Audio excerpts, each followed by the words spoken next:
இந்திய கம்யூனிஸ்ட் மூத்த தலைவர் நல்லகண்ணுவின் மனைவி ரஞ்சிதம் உடல்நலக் குறைவு காரணமாக உயிரிழந்தார். மந்தைவெளியில் தனியார் மருத்துவமனையில் அனுமதிக்கப்பட்டிருந்த நல்லகண்ணுவின் மனைவி ரஞ்சிதம் இன்று காலை உயிரிழந்தார். அவருக்கு வயது 85. இதனையடுத்து அவரது உடல் டிநகர் சிஐடி காலனியில் உள்ள இல்லத்தில் வைக்கப்பட்டுள்ளது. தொடர்ந்து அவரது சொந்த ஊரான ஸ்ரீவைகுண்டத்தில் நாளை மாலை 4 மணியளவில் அடக்கம் செய்யப்படுகிறது. முன்னதாக ரஞ்சிதம் அம்மாளின் உடலுக்கு அமைச்சர்கள் ஜெயக்குமார், பெஞ்சமின் ஆகியோர் அஞ்சலி செலுத்தினார்கள். மேலும் பல்வேறு அரசியல் கட்சி தலைவர்களும் அஞ்சலி செலுத்தினார்கள். அவர்களுடைய பேரன் திருமணத்துக்கு தான் நான் கடைக்கு வந்து அப்போ இந்த அம்மா நல்ல உடல் ஆரோக்கியத்தோடு இருந்துக்கிட்டு இருந்தாங்க. எல்லாரையும் வரவேற்றுக்கிட்டு இருந்தாங்க. அவங்க காலமாக ரொம்ப வருத்தமாக இருக்குது. அந்த குடும்பத்தார் அனைவருக்கும் எங்களுடைய ஆழ்ந்த அனுதாபத்தை இரங்கலையும் தெரிவித்துக் கொள்வோம்.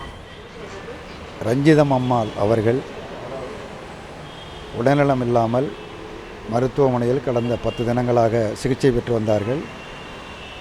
இன்று காலை 10:30 மணி அளவில் சிகிச்சை பலனின்றி இயற்கை எய்தினார்கள் என்பதை மிகுந்த ஆழ்ந்த வருத்தத்துடன் தெரிவித்துக் கொள்கின்றேன்.